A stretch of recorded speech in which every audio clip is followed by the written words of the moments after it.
परम आराध्य संत शिरोमणि करुणा के भवन सद्गुरु कबीर को हम नमन करते हैं।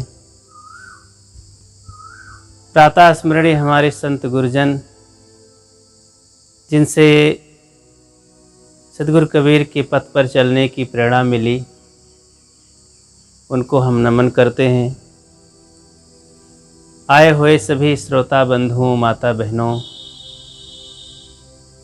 बहुत बहुत धन्यवाद देते हैं कि ऐसे सद्गुरु कबीर के विचारों को सुनने के लिए और उस पर चलने के लिए कितना उत्साहित रहते हैं।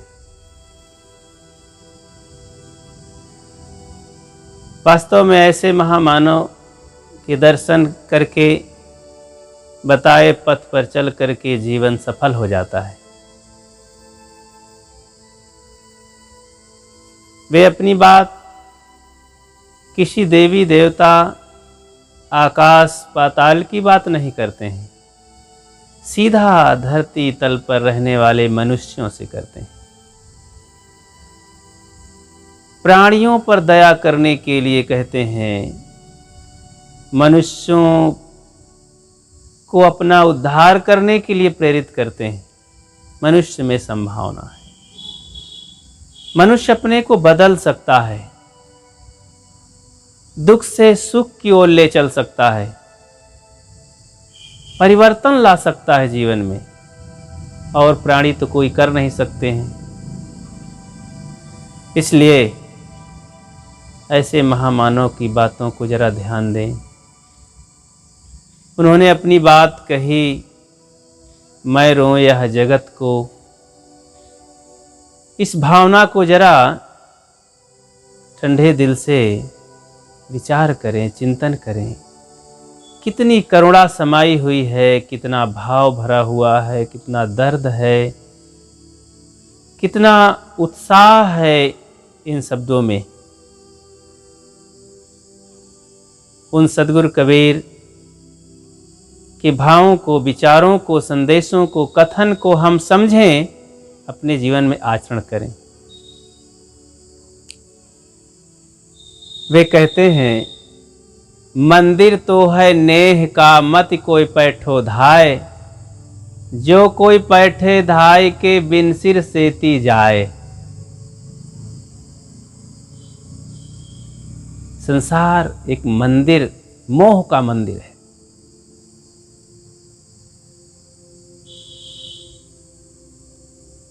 इस बीजक के शब्द हैं,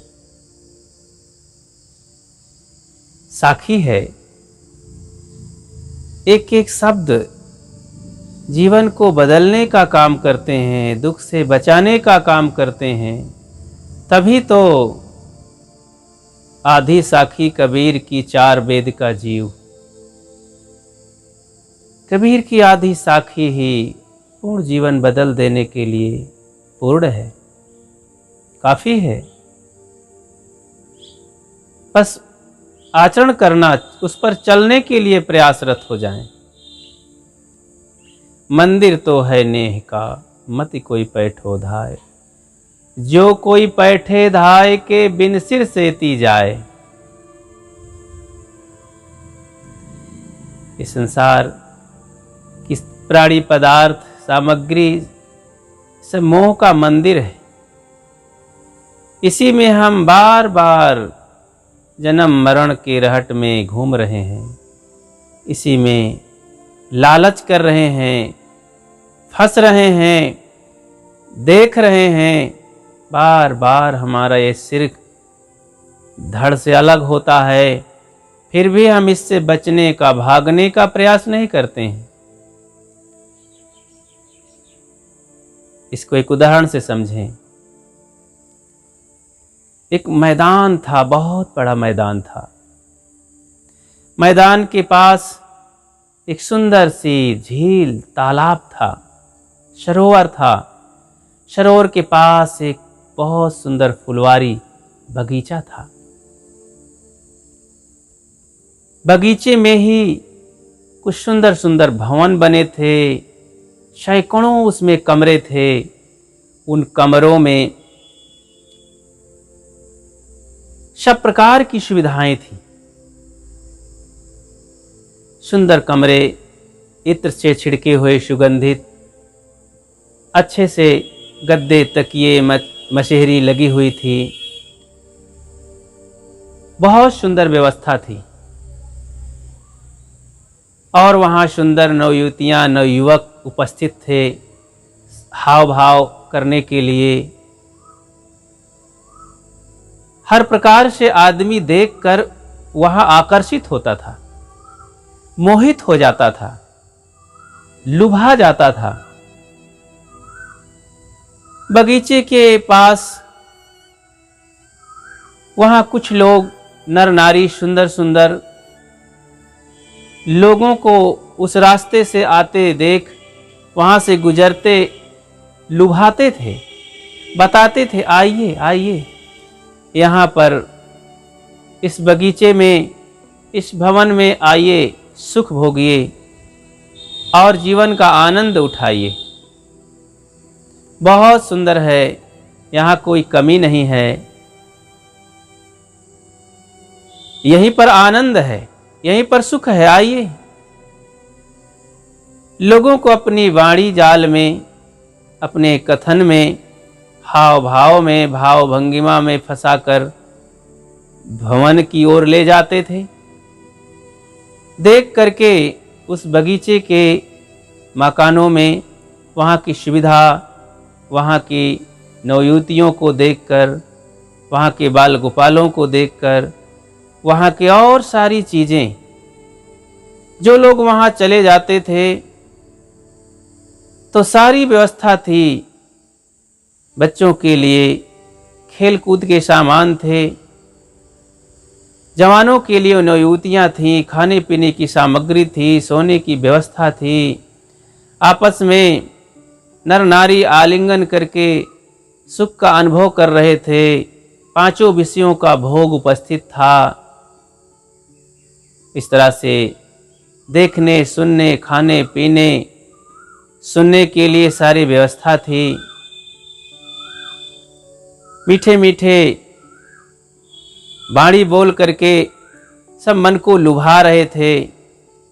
और इस तरह से पांचों विषयों का भोग भोगते हुए कमरों में जाते, आराम करने के लिए उन पलंगों में, बिस्तरों में बैठते।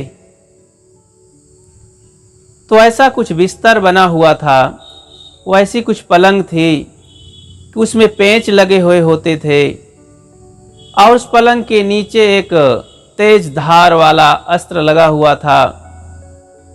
लगे हुए रहते थे सभी कमरों में, सभी पलंगों के नीचे।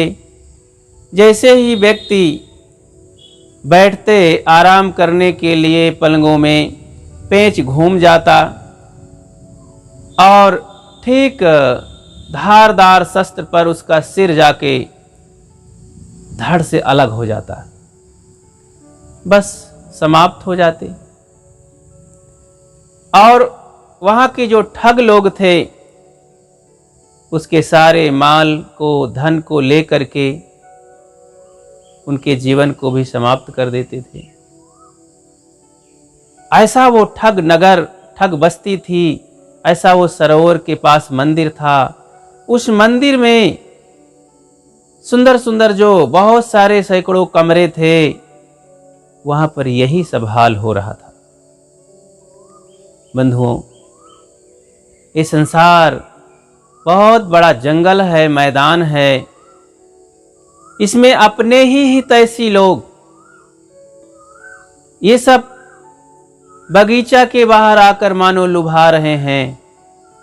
जिन्हें हम मित्र कहते हैं, जिन्हें हम भाई बंधु कहते हैं, जिन्हें दादा, काका, मामा, फूफा, मौसी, मौसिया, तमाम रिश्तों से हम जोड़ते हैं, उनको अपना प्यारा समझते हैं।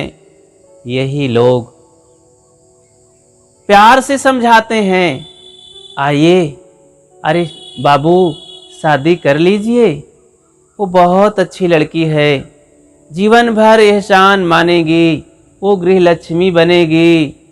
अरे बेटी, वो लड़का तुम्हारा पति तो ऐसा स्वामी है, भगवान राम की तरह है। आइए ना, उनका मकान तो देखिए, कितना भव्य भवन है, जिंदगी भर ऐसो आराम से जिंदगी कटेगी। क्या कहना, अरे वो बहुत पूजा पाठ करते हैं, बहुत सुंदर उनका जीवन है, कितना स्वस्थ हैं, उनका परिवार ऐसा है, उनकी खेती इतनी दूर तक है, उनके पास कोई कमी नहीं है, कार है, 3 मंजिल का मकान है, उनके मकान में सुंदर सुंदर टाइल्स लगे हैं, उनके बच्चों को देखो होनहार। अरे वो तो ऐसी पढ़ाई पढ़ रहे हैं, टीचर की लाइन है, प्रोफेसर की तैयारी है, वो तो आईएएस की तैयारी कर रहे हैं। उनका एक भाई कलेक्टर है, एक भाई इंजीनियर है, बहुत सुंदर है। क्या कहना है, उनके बगीचे में ऐसा पार्क बना हुआ है, क्या कहना, मस्त। हम तो गए देख आए भाई, वहाँ पर कर लो, आ जाओ, जीवन भर सुखी रहोगे।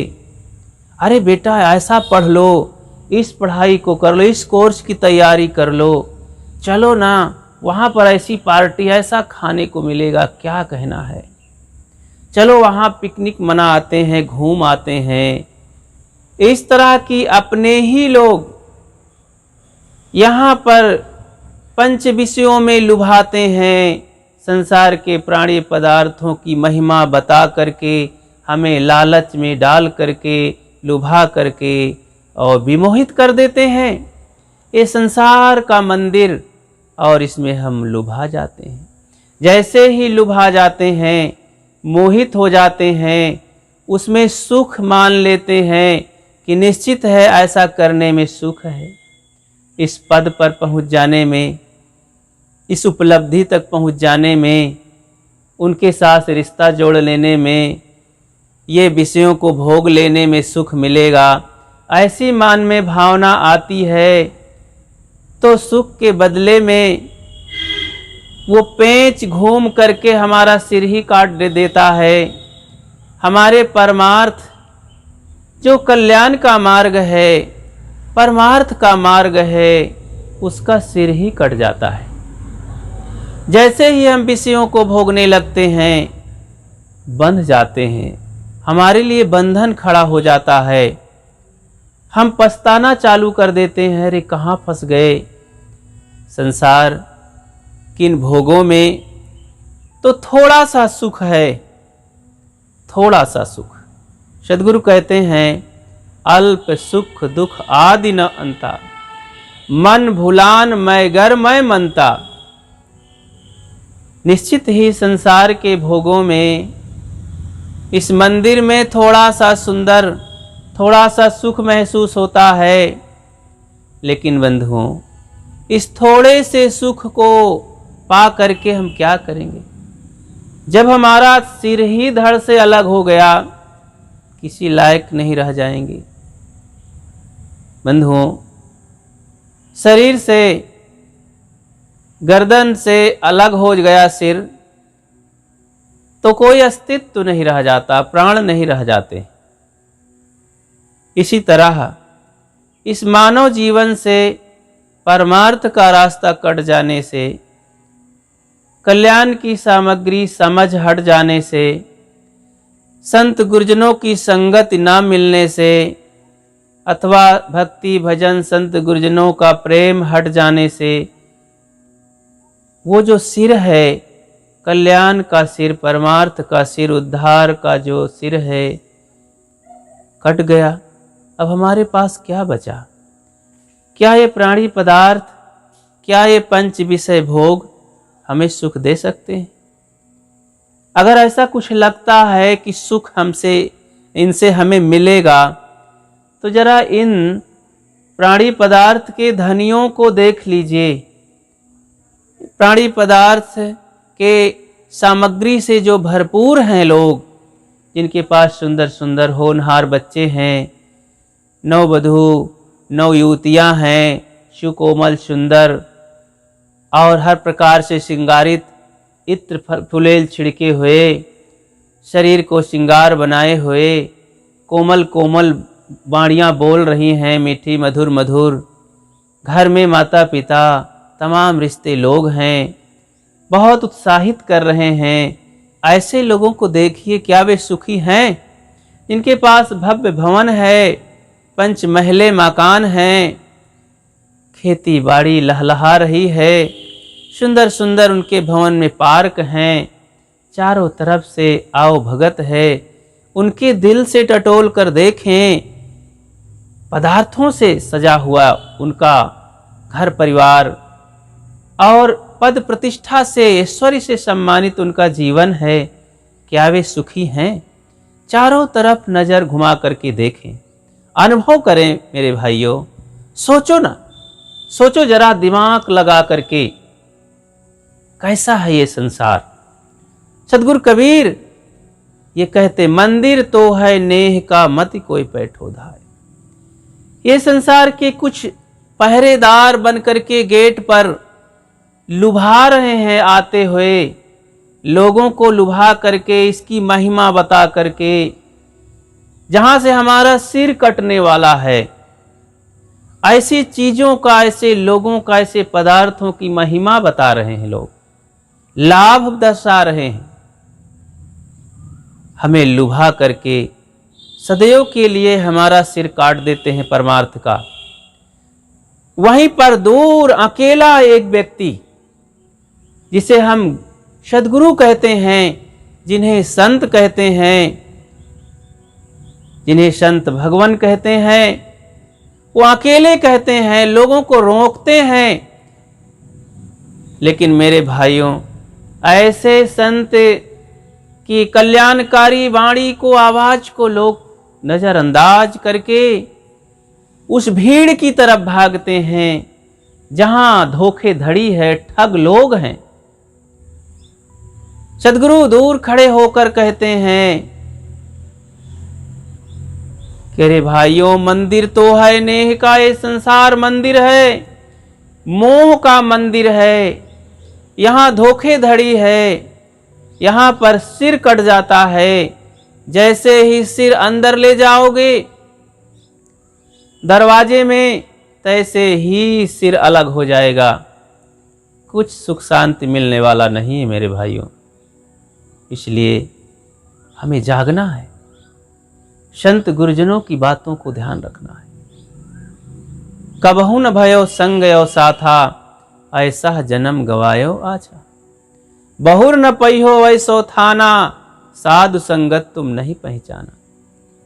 सद्गुरु कबीर कहते हैं, आप कभी संत गुरुजनों की संगत नहीं किए, उनकी बातों पर ध्यान नहीं दिए, और जो विषयों के अधीन, विषय रस में मत वाले हैं, काम रस के मद में बेभान है, मूर्छित हैं, प्राणी पदार्थों के मोह में अपना सर कटवा चुके हैं, ऐसे लोगों के जाल में फंस करके अपना समय बर्बाद कर रहे हैं। कभी संत गुरुजनों की संगत में जाके नहीं बैठे, क्यों? कैसे लगता है? क्या हमारा 24 घंटा का समय सब इसी प्रपंच में देखने सुनने पंच विषयों में ही जाना चाहिए? कभी अकेले बैठते हैं, कभी 1-2 घंटा समय देते हैं। संत गुरुजन जब दिखाई देते हैं गांव में, घर में, क्या हृदय पिघलता है, प्रसन्न होता है, उनकी तरफ देख करके लाभ जचता है। अगर ऐसा है बंधुओं, जीवन धन्य हो जाएगा, ये सर कटने से बच जाएगा। इसलिए समय दें, खोज करें, प्रयास करने से ऐसे संत मिलते हैं, प्रार्थना करने से ऐसे संत घर आते हैं, तो जरूर प्रयास करें। निवेदन है मेरा सभी बंधुओं से हाथ जोड़ करके, ऐसा प्रयास करें, संतों के पास चलें जो बोधवान संत हैं, रहनी संपन्न हैं, जिन्होंने अपने जीवन को संवारा, तरासा। सद्गुरु कबीर के संदेशों पर चल करके अपने जीवन को धुलाई किया, साफ स्वच्छ बनाया और सब पर करुणा दृष्टि करके ज्ञान की बातों को लेकर के दे रहे हैं। ऐसे संतों को पा करके अपना जीवन धन्य समझें, बहुत बड़ी कृपा प्रसाद समझें और इस संसार के मंदिर मोह से बच जाएं, तभी जीवन सफल होगा। बस यही मेरा निवेदन है आप सब से और इसी से अपना कल्याण है। बोलिए सद्गुरु देव की जय।